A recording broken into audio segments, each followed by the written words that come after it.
Right. ఇప్పుడు ఈ గత 1 వీక్ నుంచి చూస్తే నిరుద్యోగులు ప్రతిరోజు రోడ్ల మీదకి వస్తున్నారు. 5,000 ఉద్యోగాలు కాదు, ఈ పోలీస్ ఉద్యోగాలు మాకు 20,000 కావాలంటున్నారు. సో ఎందుకు మీరు ఈ నిరుద్యోగుల ఆవేదనను కన్సల్ట్ చేయట్లేదు? ఎందుకంటే గత ప్రభుత్వంలో బీఆర్ఎస్ను గద్దె దించి కాంగ్రెస్ను వాళ్ళు నెత్తి మీద ఎత్తుకొని మిమ్మల్ని అధికారంలోకి తీసుకొచ్చారు. బట్ సేమ్ యాస్టీస్గా బీఆర్ఎస్ వ్యవహరించినట్టుగానే కాంగ్రెస్ వ్యవహరిస్తుంది అని కొంత అనిపిస్తుంది మాకు. మీరేమంటారు? అంటే ఒకటి, నిరుద్యోగులల్లా మా మీద ఉంటున్నటువంటి నమ్మకం, మా పట్ల వాళ్ళకు ఉంటున్నటువంటి ప్రీతి 100%. ఇప్పుడు గతంలో అంటే కొట్లాడినా ఇంకోటి చేసినా కేసులు పెట్టి లోపలేసారు, భవిష్యత్తును మొత్తం అంధకారం చేసిండ్రు అనేటటువంటిది ఉండే. కానీ మనం వచ్చిన తర్వాత ఈరోజు సరే ఇచ్చే వరకు కూడా దగ్గర 70,000 పైచిలకు కొలువులు మనం ఇచ్చుకోగలిగినాం. అవి కోట్లలో పెండింగ్ ఉంటున్నటువంటి కూడా మొదటి ప్రాధాన్యతతోటి వాటిని క్లియర్ చేసుకోగలిగినాం. అటు గ్రూప్ 1 అయినా లేకపోతే ఇంకోటైనా మనం ఎన్ని అయితే మన చేతులకేం చేసుకుంటూ పోవాలో చేసుకుంటూ పోతున్నాం. నువ్వు అన్నది నిజంగానే పోలీస్ కొలువులో 5,000 ఇచ్చిండ్రు, వాస్తవానికి కనీసం ఒక 15,000 ఇవ్వాలని చెప్పి పిల్లలు మొత్తం అడుగుతున్నారు. పాపం వాళ్ళు రోడ్డెక్కేం కూడా కొట్లాడతలేరు.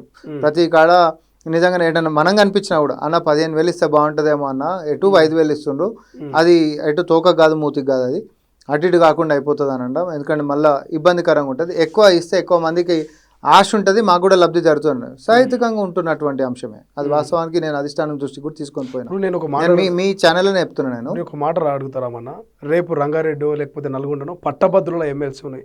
రేపు సామా రామ్మోహన్ రెడ్డి యువకుడు అని చెప్పేసి కాంగ్రెస్ పార్టీ అవకాశం ఇచ్చి అక్కడ పోటీ చేయిస్తుంది. సో మీరు యువకుల దగ్గరకు పోయినప్పుడు, పట్టభద్రుల దగ్గరకు పోయినప్పుడు ఏం సమాధానం చెప్తారు? 2 లక్షల ఉద్యోగాలు ఎక్కడ, మా జాబ్ క్యాలెండర్ ఎక్కడ అంటే రామ్మోహన్ రెడ్డి ఏం చెప్తారు? ఒక అభ్యర్థిగా కనుక అక్కడ నిలబెడితే ఏం చెప్తారు?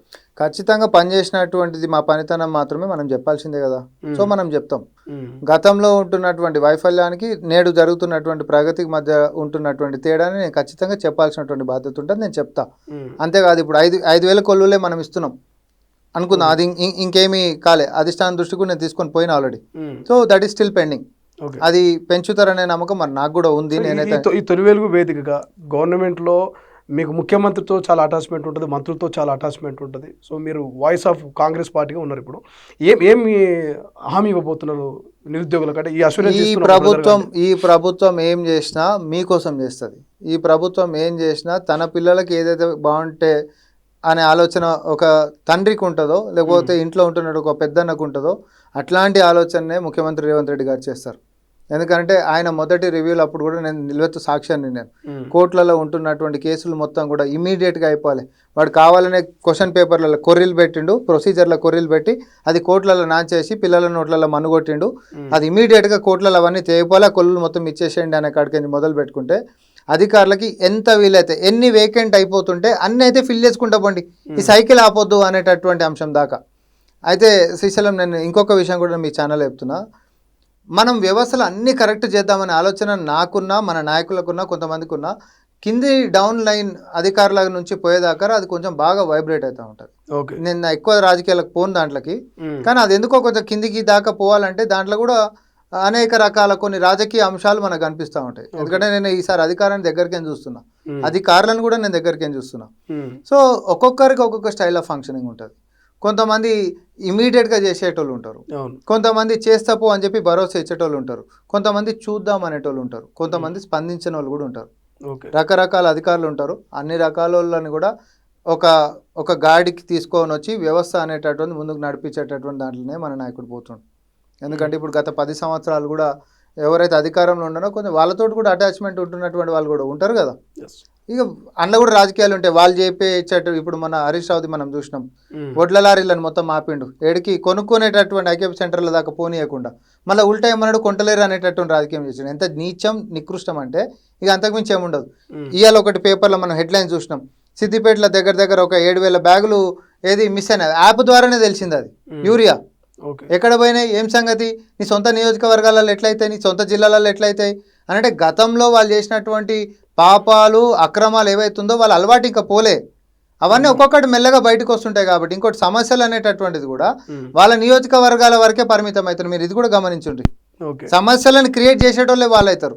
ముఖ్యమంత్రి గారు ఏం చెప్తారు వేదికకి, అరే అది బీజేపీ వాళ్ళైనా, బీఆర్ఎస్ వాళ్ళైనా, కాంగ్రెస్ వాళ్ళైనా పరిపాలన వ్యవహారం వచ్చినప్పుడు మాత్రం ఖచ్చితంగా అందరి అభివృద్ధిలో మాత్రం భాగస్వామ్యం కండి, ప్రజలకు ఎక్కడ కూడా మాత్రం నేను ఎట్లాంటి తేడా నేను చూపెట్టాను అన్నాడు. ఇందిరా మిల్లు పలానా ఏమంటారు నియోజకవర్గానికి ఇస్తా 3,000, ఇంకో దానికి ఇయ్య అని చెప్పి మనం అన్నామా? పేదోళ్ళ యొక్క అభివృద్ధికి సంక్షేమాలకు అడ్డమైందండి. సేమ్ అట్లనే నిరుద్యోగుల వ్యవహారంలో కూడా ఆయన చిత్తశుద్ధితోటే ఉన్నాడు. రానున్నటువంటి కాలంలో కూడా బ్రహ్మాండంగా రేపొద్దున అన్ని శుభవార్తలు వాళ్ళు వింటారు. ఆ కాన్ఫిడెన్స్ మాకుంది. రైట్. ఇప్పుడు ఈ గత 1 వీక్ నుంచి చూస్తే నిరుద్యోగులు ప్రతిరోజు రోడ్ల మీదకి వస్తున్నారు. 5,000 ఉద్యోగాలు కాదు, ఈ పోలీసు ఉద్యోగాలు మాకు 20,000 కావాలంటున్నారు.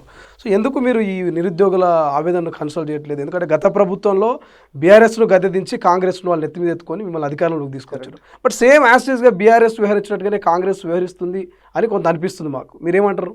అంటే ఒకటి, నిరుద్యోగులల్లో మా మీద ఉంటున్నటువంటి నమ్మకం, మా పట్ల వాళ్ళకు ఉంటున్నటువంటి ప్రీతి 100%. ఇప్పుడు గతంలో అంటే కొట్లాడినా ఇంకోటి చేసినా కేసులు ఎట్టి లోపలేసారు, భవిష్యత్తును మొత్తం అంధకారం చేసిండ్రు అనేటటువంటిది ఉండే. కానీ మనం వచ్చిన తర్వాత ఈరోజు సరే ఇచ్చే వరకు కూడా దగ్గర 70,000 పైచలకు కొలువులు మనం ఇచ్చుకోగలిగినాం. అవి కోట్లలో పెండింగ్ ఉంటున్నటువంటి కూడా మొదటి ప్రాధాన్యతతోటి వాటిని క్లియర్ చేసుకోగలిగినాం. అటు గ్రూప్ 1 అయినా లేకపోతే ఇంకోటైనా మనం ఎన్ని అయితే మన చేతులకేం చేసుకుంటూ చేసుకుంటూ పోతున్నాం. నువ్వు అన్నది నిజంగానే పోలీస్ కొలువులో 5,000 ఇచ్చిండ్రు, వాస్తవానికి కనీసం ఒక 15,000 ఇవ్వాలని చెప్పి పిల్లలు మొత్తం అడుగుతున్నారు. పాపం వాళ్ళు రోడ్డెక్కేం కూడా కొట్లాడతలేరు. ప్రతి కాడ నిజంగానే ఏంటన్నా మనం కనిపించినా కూడా అన్న 15,000 ఇస్తే బాగుంటుందేమో అన్న, ఎటు 5,000 ఇస్తుండ్రు, అది ఎటు తోక కాదు మూతికి కాదు, అది అటు ఇటు కాకుండా అయిపోతుంది అని అంటాం. ఎందుకంటే మళ్ళీ ఇబ్బందికరంగా ఉంటుంది. ఎక్కువ ఇస్తే ఎక్కువ మందికి ఆశ ఉంటుంది, మాకు కూడా లబ్ధి జరుగుతుంది. సాహిత్యకంగా ఉంటున్నటువంటి అంశమే అది. వాస్తవానికి నేను అధిష్టానం దృష్టి కూడా తీసుకొని పోయినా. నేను ఒక మాట మీ ఛానల్లోనే చెప్తున్నాను. నేను ఒక మాట అడుగుతారామన్న, రేపు రంగారెడ్డి లేకపోతే నల్గొండనో పట్టభద్రుల ఎమ్మెల్సీ ఉన్నాయి. రేపు సామా రామ్మోహన్ రెడ్డి యువకుడు అని చెప్పేసి కాంగ్రెస్ పార్టీ అవకాశం ఇచ్చి అక్కడ పోటీ చేయిస్తుంది. సో మీరు యువకుల దగ్గరకు పోయినప్పుడు, పట్టభద్రుల దగ్గరకు పోయినప్పుడు ఏం సమాధానం చెప్తారు? 2 లక్షల ఉద్యోగాలు ఎక్కడ, మా జాబ్ క్యాలెండర్ ఎక్కడ అంటే రామ్మోహన్ రెడ్డి ఏం చెప్తారు? ఒక అభ్యర్థిగా కనుక అక్కడ నిలబెడితే ఏం చెప్తారు? ఖచ్చితంగా పనిచేసినటువంటిది మా పనితనం మాత్రమే మనం చెప్పాల్సిందే కదా. సో మనం చెప్తాం.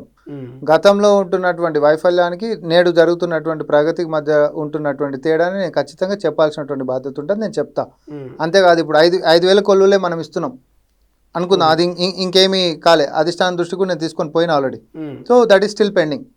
అది పెంచుతారనే నమ్మకం మరి నాకు కూడా ఉంది. నేనైతే ఈ తొలి వెలుగు వేదికగా గవర్నమెంట్లో మీకు ముఖ్యమంత్రితో చాలా అటాచ్మెంట్ ఉంటుంది, మంత్రులతో చాలా అటాచ్మెంట్ ఉంటుంది. సో మీరు వాయిస్ ఆఫ్ కాంగ్రెస్ పార్టీగా ఉన్నారు. ఇప్పుడు ఏమి హామీ ఇవ్వబోతున్నారు నిరుద్యోగులకు? అంటే ఈ ప్రభుత్వం ఏం చేసినా మీకోసం చేస్తుంది.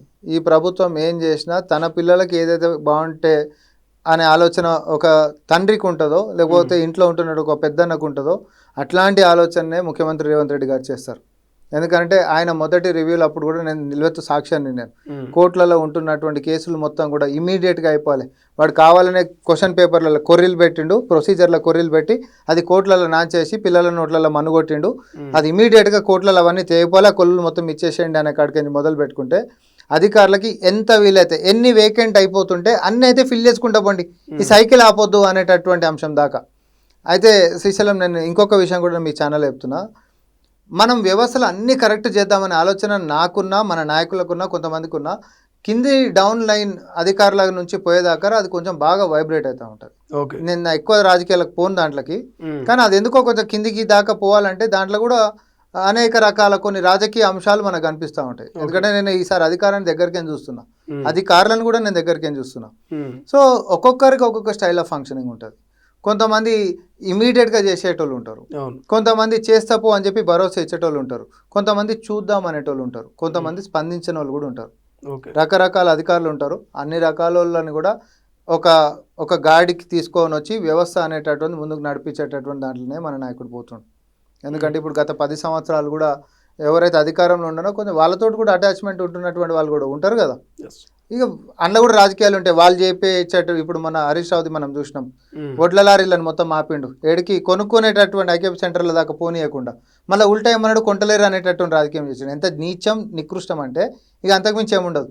ఇవాళ ఒకటి పేపర్లో మనం హెడ్లైన్స్ చూసినాం, సిద్దిపేటలో దగ్గర ఒక 7,000 బ్యాగులు ఏది మిస్ అయినది, యాప్ ద్వారానే తెలిసింది అది యూరియా. ఎక్కడ పోయినాయి, ఏం సంగతి, నీ సొంత నియోజకవర్గాలలో ఎట్లయితాయి, నీ సొంత జిల్లాలలో ఎట్లయితాయి అని. అంటే గతంలో వాళ్ళు చేసినటువంటి పాపాలు అక్రమాలు ఏవైతుందో వాళ్ళ అలవాటు ఇంకా పోలే, అవన్నీ ఒక్కొక్కటి మెల్లగా బయటకు వస్తుంటాయి. కాబట్టి ఇంకోటి సమస్యలు అనేటటువంటిది కూడా వాళ్ళ నియోజకవర్గాల వరకే పరిమితం అవుతారు. మీరు ఇది కూడా గమనించండి, సమస్యలను క్రియేట్ చేసేటోళ్ళే వాళ్ళు అవుతారు. ముఖ్యమంత్రి గారు ఏం చెప్తారు వేదికకి, అరే అది బీజేపీ వాళ్ళైనా, బీఆర్ఎస్ వాళ్ళైనా, కాంగ్రెస్ వాళ్ళైనా పరిపాలన వ్యవహారం వచ్చినప్పుడు మాత్రం ఖచ్చితంగా అందరి అభివృద్ధిలో మాత్రం భాగస్వామ్యం కండి, ప్రజలకు ఎక్కడ కూడా మాత్రం నేను ఎట్లాంటి తేడా నేను చూపెట్టాను అన్నాడు. ఇందిరా మిల్లు పలానా ఏమంటారు నియోజకవర్గానికి ఇస్తా 3,000 ఇంకో దానికి ఇయ్య అని చెప్పి గిట్ట మనం అన్నామా? లేదు. పేదోళ్ళ యొక్క అభివృద్ధికి సంక్షేమాలకు అడ్డమైందండి. సేమ్ అట్లనే నిరుద్యోగుల వ్యవహారంలో కూడా ఆయన చిత్తశుద్ధితోటే ఉన్నాడు. రానున్నటువంటి కాలంలో కూడా బ్రహ్మాండంగా రేపొద్దున అన్ని శుభవార్తలు వాళ్ళు వింటారు. ఆ కాన్ఫిడెన్స్ మాకుంది.